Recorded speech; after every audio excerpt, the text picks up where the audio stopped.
Well, good afternoon, everyone. I'm Secretary Janet Kelly. I'm the Secretary of Health and Human Resources here in the Commonwealth.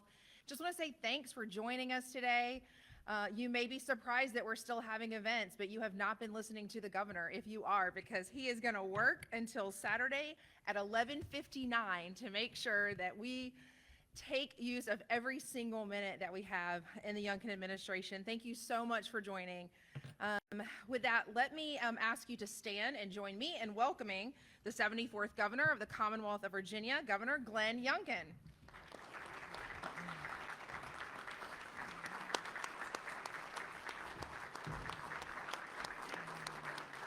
Thank you. Thank you. Amazing.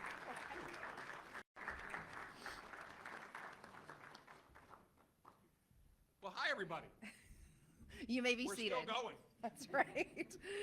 You may be seated. As the Youngkin administration does come to a close, today gives us a meaningful opportunity to pause and reflect on all that we've accomplished together when it comes to keeping our seniors strong. I want to rewind a little bit. It's always helpful as we reflect to rewind a little bit to how things were when the Youngkin administration started 4 years ago. And if you recall, nursing homes took quite a hit. During the pandemic, it was, honestly, the words I have heard are devastating, decimated to an entire industry. Obviously, our economic system was impacted, our educational system was impacted, certainly our holistic healthcare system, including nursing homes, was impacted. And so we went to work. And today is a recap of all that we have done together over the last 4 years, but really concentrated here since in 2025 to protect Virginia's most vulnerable citizens. If you've hung around government long enough, you know that real change requires leadership at the top, and we have that, and I'll talk about that in a minute. But it also requires champions strategically placed throughout state government to make sure that change happens. So I want to take a minute this afternoon, to thank some of those champions. First of all are both of the Health and Human Resources deputies, Lynette Walker and Leah Mills. Please raise your hands and say hello.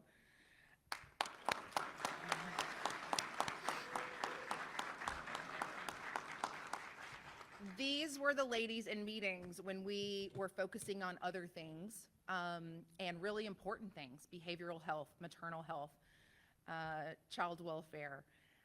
And they would say, nursing homes are on the list, right? And absolutely nursing homes are on the list. In fact, one of them had a son who was an EMT, and she would come into the office almost weekly with a story of real life, real time experience that he was seeing. And so that helped us really make decisions in real time with real information, not just what we were hearing from the Virginia Department of Health, not just what we were hearing from family members, not just what we were hearing from individuals who were in nursing homes, not just what we were hearing from EMTs on the ground, but it was a fresh view every day and every week of those stories. I also want to recognize Commissioner Dr. Karen Shelton and Christopher Lindsay, who are on the stage with us this afternoon, for their leadership and dedication, as well as the entire Health and Human Resources team. Dr. Shelton and Christopher, none of this would be happening without you, so thank you.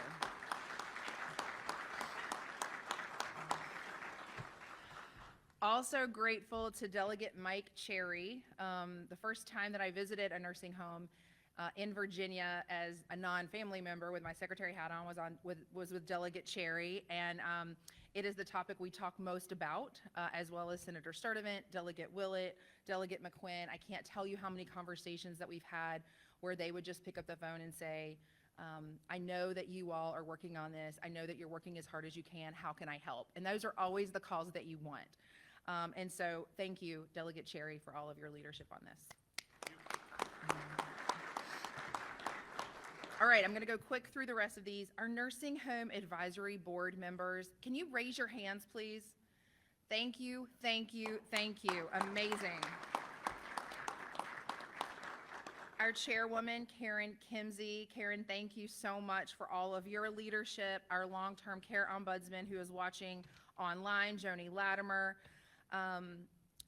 You all shared not just your time, talent, and treasure with us, but you really shared your hearts and your wisdom.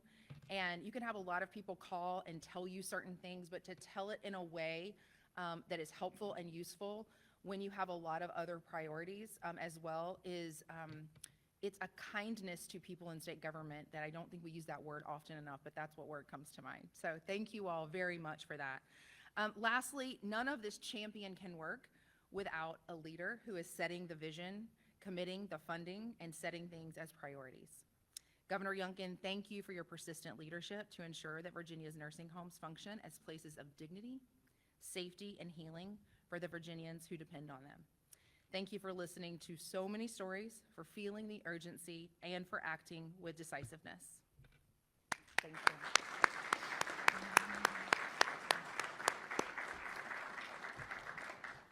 So today you're going to hear just how far Virginia has come in 4 years with, again, particular concentration on all of the work done since EO 52's issuance this summer. We believe that Virginia is home to many, many good nursing home operators. And we also believe that there are many good frontline workers who are compassionate, offer that compassionate care to people on the front lines. To kick us off, we are going to hear a powerful personal testimony from one of the members of our Nursing Home Oversight and Accountability Advisory Board. And in order to make the change that we needed to make, we need to hear these stories. Again, this is not taking away anything from those frontline workers who are doing a great job, but these stories that we have heard in these task force meetings, via emails, via letters, via phone calls to our office, we're still getting them, by the way, mostly from Mr. Sherlock, which is so helpful. In order to make these change, we use these stories as examples of how we can do better collectively. So it's my honor this afternoon to introduce Joanna Heiskill. Joanna serves in the invaluable role of consumer advocate, a role shaped by her own deeply personal experience navigating the nursing home system with her mother. Out of that painful journey came a powerful commitment to ensure better care, better oversight, and better outcomes for residents and families across Virginia. Please join me in welcoming Joanna Heiskill. You got everything you need?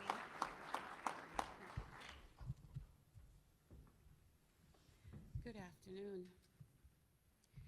On August 19th at 6:20 p.m., I witnessed my mother, Merlene Alma Cartwright, take her final breath. As I sat with her in those final moments, I reflected not only on her life, but a deeply painful reality. Her final years were marked by abuse and neglect, and individuals and institutions entrusted with her care.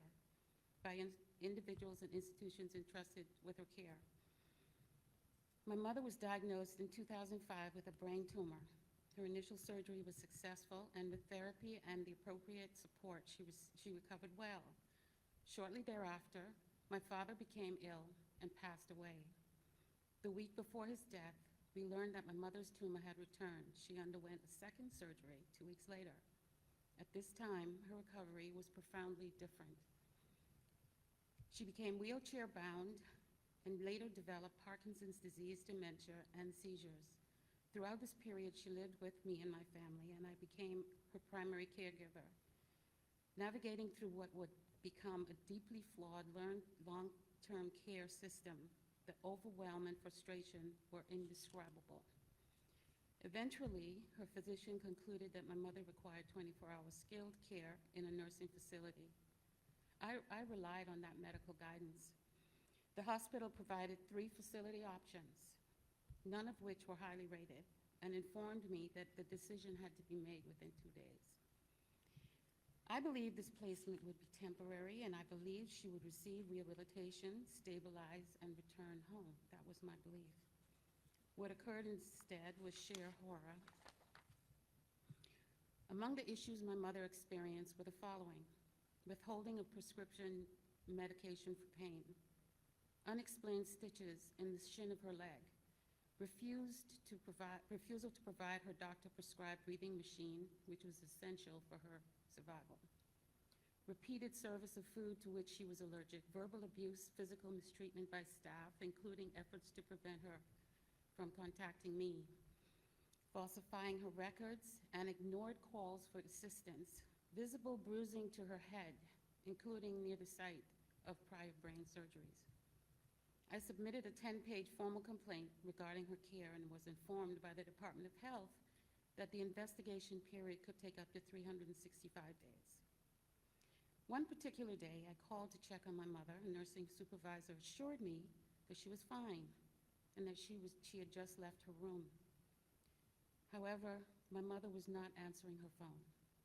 Given that I had taken her to a cardiology appointment the previous evening due to breathing difficulties, I insisted that the nurse physically check on her as I knew something was wrong. Approximately 10 minutes later, the nurse agreed. 5 minutes after that, I received another call informing me that my mother was being transported excuse me, to the nearest hospital. The hospital ER confirmed that her oxygen level had dropped critically low. She never recovered, and we lost her. The faculty later closed, only to reopen under a different name. This is a particular practice that nursing facilities are permitted to do, but should not. This is not an isolated incident. It reflects a systemic pattern that continues to place vulnerable residents at risk. My experience, along with what I observe happening with other residents, drives me to continued advocacy. Families submit complaints, write letters, and share their stories, often receiving little more than an automated response and minimal to no accountability. Meanwhile, corporate operators continue to profit, lobbying efforts persist, and residents continue to suffer harm. The Advisory Board on Nursing Home Quality and Oversight plays a vital role in addressing these failures. By giving best practices, reviewing quality standards, and offering informed recommendations, the board serves as a critical link between residents, families, providers, and policymakers. Its work is essential to ensuring that nursing home residents receive safe, consistent, and dignified care. Virginia has an opportunity to lead in this area, to serve as an example for the rest of the nation. By strengthening oversight, prioritizing accountability, and centering the lived experiences of residents, families, and staff, the Commonwealth can establish a standard worthy of public trust, leading by example. The board matters because there is still critical work to be done, and lives are depending on it. Dignity in care is not optional, it's a fundamental right. As Dr. Martin Luther King Jr. reminded us, injustice anywhere is a threat to justice everywhere. I urge you to continue this work with urgency and resolve so that justice and dignity becomes realities for every nursing home resident. Thank you for your time.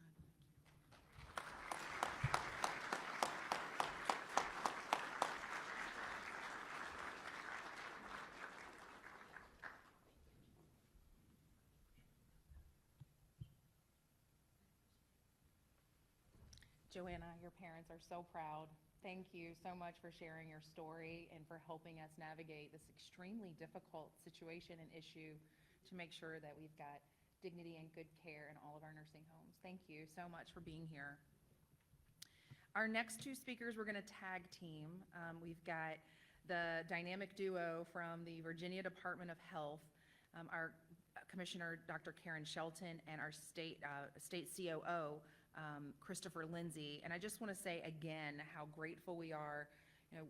We provide the leadership, we provide the encouragement, we provide the support, we provide the funding from the governor's office, the challenge, if you will, on fixing all of these very weighty issues. But this is the leadership team that had to actually get it done on the ground, and we just could not be more grateful. You have gone beyond your oath, Dr. Shelton and Christopher, on this topic. So thank you so much. Please help me welcome Dr. Karen Shelton to the podium.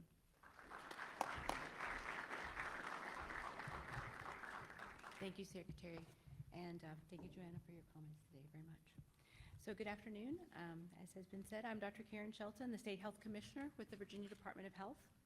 At VDH, our mission is to protect the health and promote the well-being of all Virginians. Through the Office of Licensure and Certification, we have the opportunity and obligation to protect the health of all those in medical care facilities. Most facilities take excellent care of their patients and residents. When you or your family, friends, loved ones are in need, you want to make sure that you are receiving safe and the best possible care. That is the job of the healthcare facility, to provide safety and quality care to their patients and residents.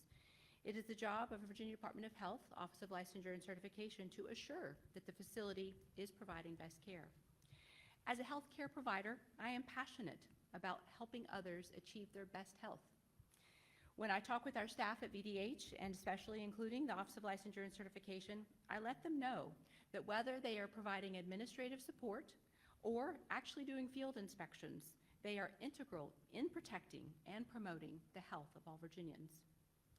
Over the last several years, it has become evident that not all nursing homes provide excellent care. I want to thank the many who have focused our attention on these problems and challenged us to provide better oversight. We are working diligently to rebuild our Office of Licensure and Certification to better provide this accountability. Christopher Lindsay, our Chief Operating Officer, will go over the details of how we are achieving this goal. However, it has become apparent that while our job at VDH is to hold these facilities accountable, the problem is complex and many more resources are needed to achieve best results. Many have played a role in the exposure of the problems and bringing solutions to light to begin solving these problems. Captain James Sherlock has been calling attention for some time to the plight of nursing home residents through his Bacon's Rebellion. The media, Tyler Lane, has been tirelessly bringing us stories as he has listened to the community and family members and friends and exposed some of the poor conditions and experiences of many residents. Delegate Cherry has worked closely with his community in Colonial Heights to bring to light problems in their nursing homes and to challenge their accountability. Delegate McQuinn convened VDH and the leaders of Henrico County to come up with better strategies and ideas to help with nursing home and accountability in her community. And I thank Chief Baynard for his work in that area, as well as being on the advisory council. Other state agencies came forth with partnerships and suggestions of how we can work together to achieve better results. Department of Medical Assistance Services, Department of Social Services, Department of Aging and Rehabilitation Services, Department of Health Professions, and other agencies all came together on this. Joni Latimer, State Long-Term Care Ombudsman with the Department of Aging and Rehabilitation, has been a tireless advocate for residents. Joanna Haskell has been a powerful advocate for those in nursing home residents, and we are grateful for her message today. Governor Youngkin and Secretary Kelly and VDH leadership listened and put what we learned into an actionable plan. The creation of the Advisory Board for Nursing Home Oversight and Accountability was one of these actions, and we convened multiple stakeholders who are each invested in caring for our most vulnerable residents. I want to thank Karen Kimsey for her leadership in that area as well. Our passion for our mission was evident, and many great ideas came forth. These are just a few. Accountability and transparency. We need more insight into nursing home ownership and performance. Workforce. There needs to be more staff caring for residents, and to improve staffing, there needs to be a more available workforce. We need to expand programs and train and develop more certified nursing assistants and other needed staff. Strengthen resident advocacy. The importance of listening to residents and their families and taking action. We need more long-term care ombudsman and more transparency about nursing home quality ratings to allow patients and families to make informed decisions about placement. Resident rights and information access. Awareness and education about individual rights in nursing homes and resources and navigation of care concerns is needed. We appreciate the work of these stakeholders and other agencies to implement these solutions and work toward further solutions. To these medical facilities that are already providing excellent care, I applaud you. For those who do not, VDH will provide oversight to hold them accountable. In Virginia, we strive for nursing homes that treat their residents with respect and dignity, keep them safe, and provide the best quality of care. Christopher Lindsay, our Chief Operating Officer, has been instrumental and will provide you further details about the work and rebuilding we have done at VDH and the Office of Licensure and Certification to help achieve our best to protect the health and promote the well-being of all Virginians. Christopher?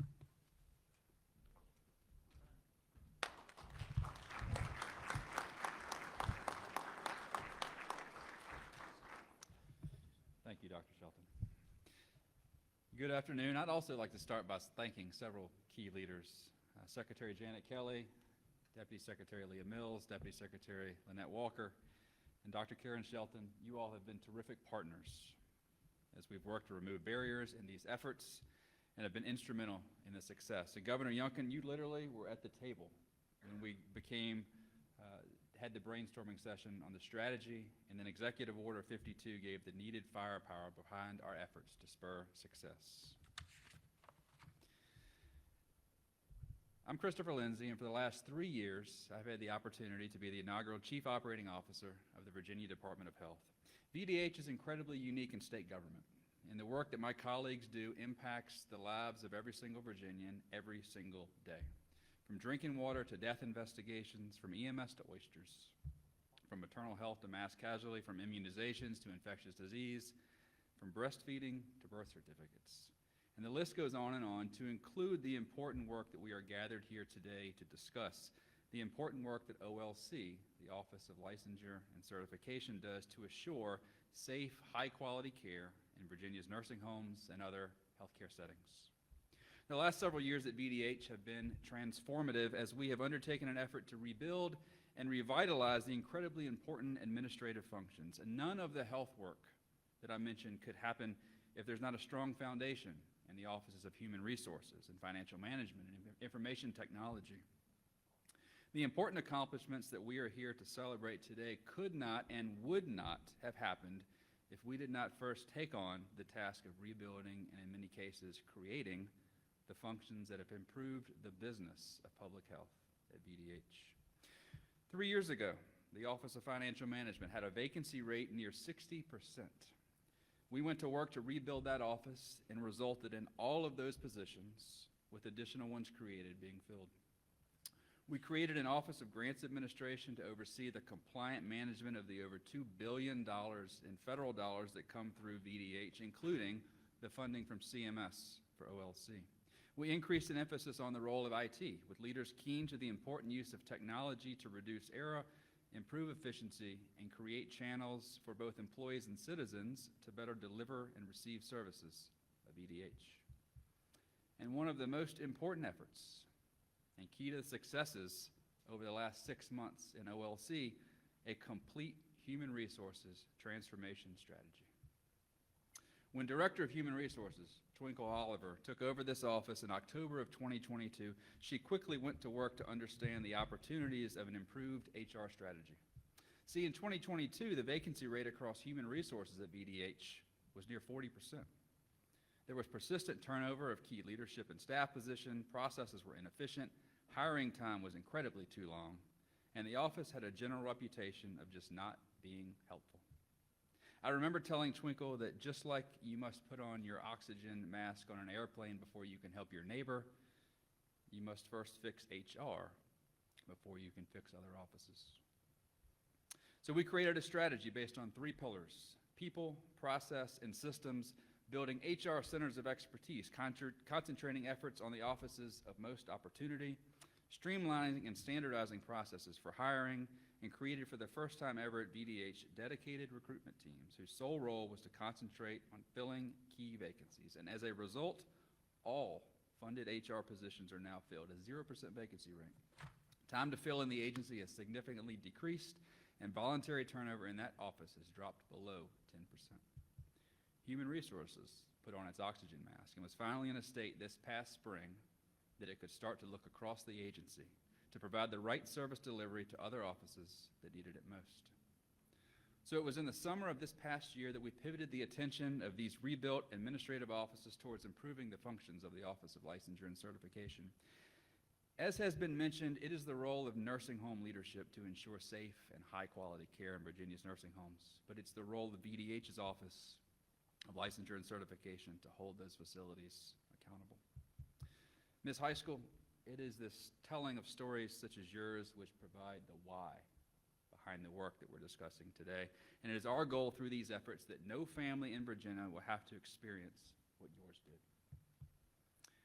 This is what this effort is all about: achieving the right oversight by placing the right leaders and the right staff with the right tools and resources to perform that function.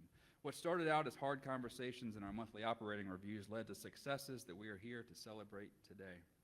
See, when we started this effort, over 40% of the MFIs, the medical facilities inspectors, those critical roles that are in the field investigating complaints and performing surveys, they were vacant, and they had been for years.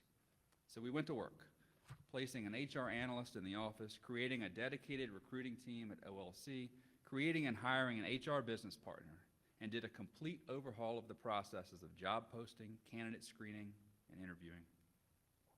Twinkle Oliver, Deja Fontenot, Marie Giles, Tyrell Noel, and Tori Altador, all here with us today. Your contributions here are a fantastic example of how the administrative professionals in an organization can have a real-world impact on patient care. We took a hard look at leadership. We elevated the Deputy Director, Jim Jenkins, into the Director role, and he did a terrific job of managing increased responsibilities. We created an Executive Advisor for Healthcare Operations role, and Esther Disseminate, with so much experience in the private sector, quickly lit a fire behind these efforts like so many had never experienced. Brianne Forbes-Hubbard led efforts to study culture and retention, data points which have led to substantive changes in internal practices. We asked Daryl Kellum, the deputy at our Office of Vital Records, to temporarily move into the acting deputy role, and he made an incredible impact and fast.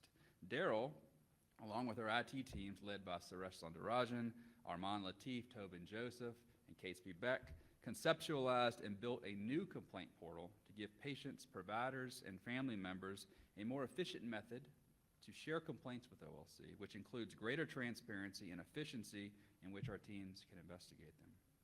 We onboarded a new division director of long-term care, Kenya Jean-Louis, with a wealth of leadership experience in the long-term care setting, and she quickly went to work instituting process change. And just 2 months ago, we brought a new office director, April Doval, who hit the ground running, building an office grounded in quality improvement, stakeholder engagement, and culture development, with the ultimate goal of driving safer, higher quality health care across Virginia.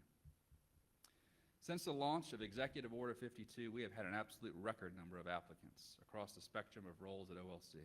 We've drastically reduced vacancy rates. We've interviewed, even through today, to take that rate to zero. And in the last 5 months, we've onboarded a record number of staff and leaders to provide that accountability and oversight where it's needed most, with the ultimate goal of increasing quality control across the spectrum of healthcare delivery in Virginia. And that is a worthy goal. We are incredibly fortunate to have a governor and an administration who shares that worthy goal. He and this administration's support to do this important work will show impact on Virginians and healthcare delivery for years to come. And so it's my honor to introduce now His Excellency, the 74th Governor of Virginia, Governor Glenn Youngkin.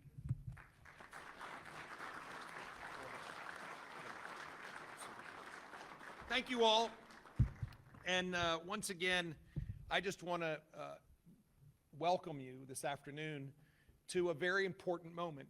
See, I firmly believe that as a governor and as a secretary and as a leadership team, we not only have to demand, but we have to report. We not only have to establish strategy, but we have to execute, and we have to report. You see, results are not about activity, they're about results. And that's what today is all about. I also want to thank everyone. What an effort to begin a journey that is not complete today, but is taking a giant step forward today. And as we recognize that any massive transformation of a complicated sector, industry, or organization is not a single bill, it is not a single program, it is not a single initiative. It requires concerted effort on multiple fronts for an extended period of time. That's how we get change. That's how we transform. That's how we deliver long-lasting results. And that's what today is all about. Long-term care, acute care, nursing homes, we all have our experience. Every single one of us. We have a mother. We have a father, in my case. We have a grandparent, a grandmother, in my case. We have all had our personal experiences. And when you couple those experiences with not just the emotion of the moment, but the sacrifices of the moment that family members have to make, the demands on all the healthcare workers, coupled with the reality that life hangs in the balance. I believe that honoring our seniors, treating them with the dignity that has already been acknowledged, recognizing that it is our collective responsibility to not just watch over and support, but to love for every minute while they're with us. This is why I'm so proud of the work that has been taken on by so many. We know there is a problem. And we know that addressing that problem is going to require stages of activity. Stage one of that activity was, in fact, identifying the problem. In 2024, the leadership at VDH asked for a study to understand what is going on. Why do we have the challenges that we have? The study was delivered at the beginning of 2025, and the team went to work. The team went to work to get to the root cause of what was creating so many issues. Issues that at the end of the day start with an organization that was not fulfilling responsibilities, an organization that needed to be transformed. And that was the work at hand.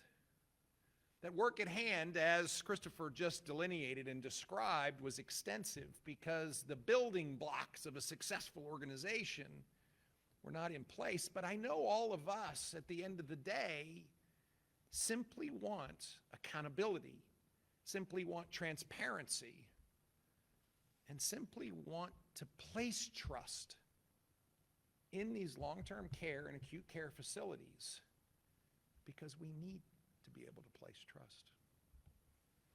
That's what Executive Order 52 was all about. Executive Order 52 set in motion a series of focused actions designed to rebuild the critical infrastructure necessary to fulfill this most important moment, to rebuild trust, to provide transparency, to demand accountability, and to invite broad participation, and particularly from those who are most capable of advising us. And so this step is a critical step, but it is only step one. And as we look to the next administration, as we look to this session and our legislative leaders, as we look to the continuing role of this advisory board and leaders in, of course, the Virginia Department of Health, but also the Office of Licensure and Certification, there is still much work to do. Executive Order 52 was signed and the Commonwealth has delivered measurable improvements, but there's still much work to do. These improvements reflect a determined focus on four priorities. One, rebuilding an organization that can fulfill its oversight responsibilities by having the oversight capacity through strategic hiring and leadership. Second of all, modernizing complaint intake and oversight operations so that those complaints can inform action. Third, enhancing inspection operations and public transparency so that when a daughter or a son is searching for that facility and has such a limited time in order to make a decision, it can be informed by transparent data on that facility's capabilities. And fourth, finally, to bring together a group of experts and advocates, providers, and of course, members from government into a permanent advisory board capacity to maintain constant dialogue, to facilitate endless advice, and to make sure that the next phase of transformation is informed by experts and those that we know will help hold accountable the entire system from front to back. Our first step was to build an organization. For too long, the Office of Licensure and Certification faced tremendous staffing challenges, and you heard 40% of our inspectors. And I hate to be abrupt, but it required a leadership change. A change. And oftentimes, that is step one. In order to fulfill this mission, there was real work to do. And I want to thank those that stepped in and provided real leadership. Since July of 2025, 2,312 applications have been submitted for OLC positions. I'm going to say that again. 2,312 applications have been submitted, including 1,340 applications for medical facility inspectors. Now, to put things into context, we, in fact, at the time, had 26 vacancies.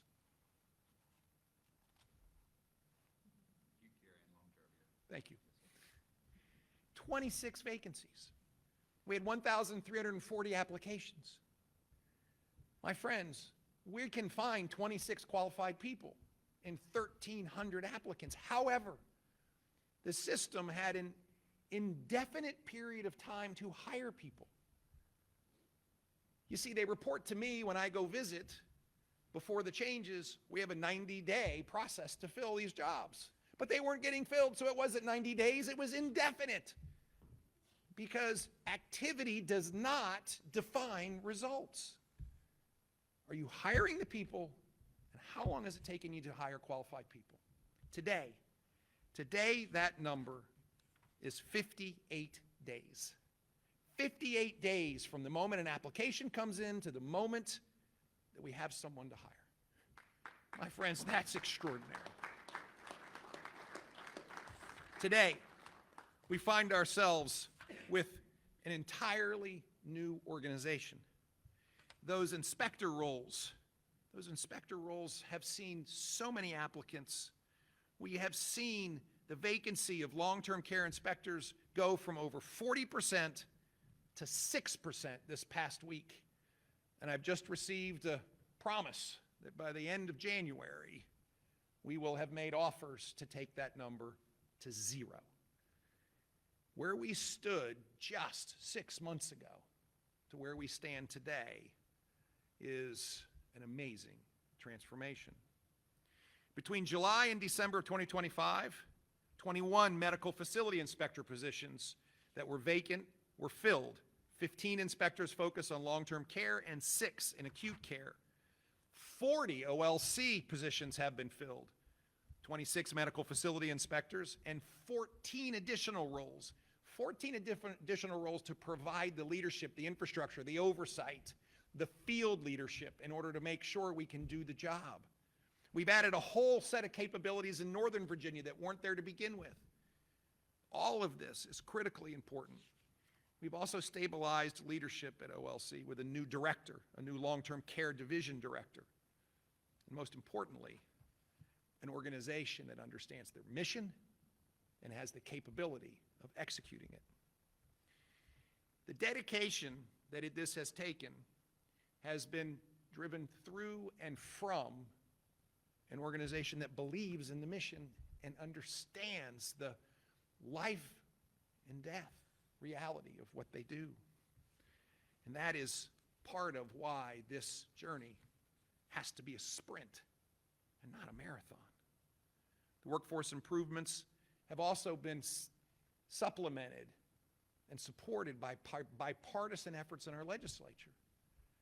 Those efforts have allowed us to move funding, to bring oversight and full participation. And I'd like to thank Delegate Mike Cherry for his constant efforts on this front, sir. Thank you.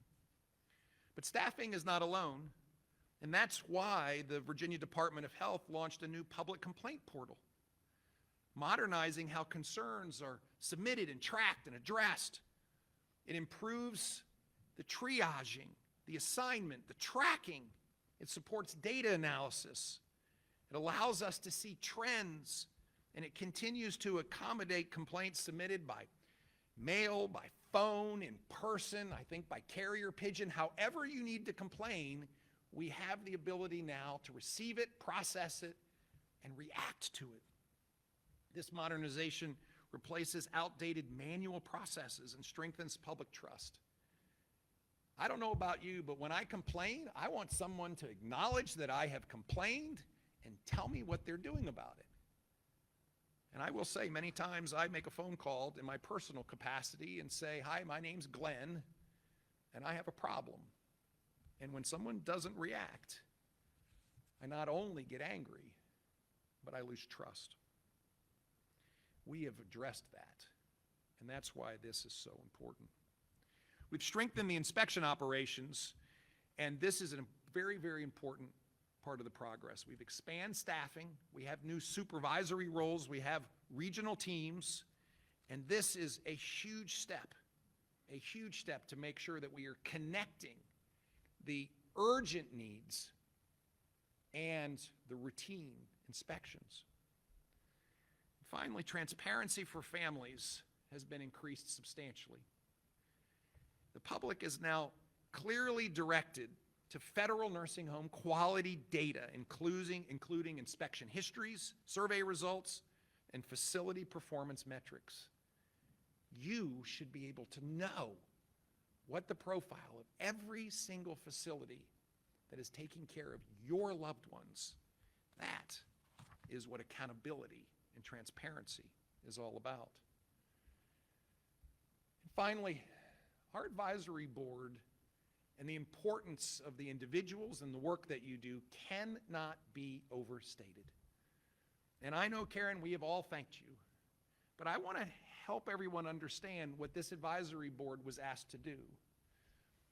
In August, I ordered the establishment of the Nursing Home Oversight and Accountability Advisory Board. And I said, I want you to collect the most talented people you can and get going. And by September 15th, you must start work. And this group went to work. Madam Chair, thank you. They went to work. They went to work understanding first that they have a real role, not just to be decorations, but to drive forward this mission. We asked them to prepare a report, and I will say that report will be done this week. Not next week, not next month, not next year, but this week.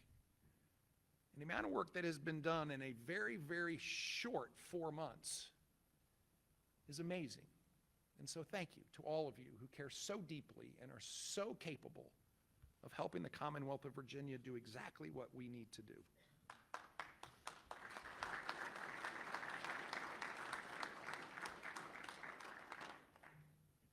We have expanded capacity. We have expanded the capability. Oversight is critical. We have modernized. We have connected. We've established aspirational needs for transparency and accountability that have translated into transparency and accountability. And we've brought together the best partners that we possibly can. But as I said, the work doesn't end here. Oversight is not a one-time action. We have to continue to hire. We have to continue to train. We have to continue to expand the workforce. We have to continue to provide transparency and accountability. We have to bring the advice and counsel and recommendations that are coming from this advisory board, and now it's time for us to move to stage 2 and stage 3. On a parallel basis, we have to expand the commissioner's capabilities in order to hold those accountable who have been entrusted with our loved ones. This past year, we collectively were able to progress legislation that gave the commissioner more capabilities. You see, historically, we've had a problem. You either are licensed or you're not. You either are good or you're bad, and there was no place in between. And the great work that was done in the last legislative session on a bipartisan basis expanded the toolkit to provide civil penalties to progress along the way, to escalate penalties for those that are not doing the work that we would expect. I would hope during this legislative session those same discussions will progress, and I know that Delegate Cherry, who carries these issues every day with him, will be a leader on that front. So today we recognize progress. Today we come together and once again lock arms to move mountains. Today we come together to also acknowledge there is much more work to do. And my friends, there are so many that have been engaged. Secretary Kelly, thank you for your leadership. Deputy Secretary Leah Mills, Deputy Secretary Lynette Walker. Every day I see how hard the two of you work, and thank you. Of course, Commissioner Shelton, and of course, Chief Christopher Lindsay, thank you. Thank you both. And as I said, our friends from both our administration and the General Assembly are working tirelessly to make sure that we are standing for our seniors and that they will get the care that they deserve. I finish most every one of our meetings with a charge, and I will continue to do that until 11:59 and 59 seconds on Saturday. I want to thank everyone for your commitment to this most important issue. I want to thank you for your willingness to make change, to transform. And I do know what time it is. It is time for all of us to go to work. And therefore, I ask all of my friends, what time is it? Time to go to work. God bless you all, and may the work continue. And thank you very much.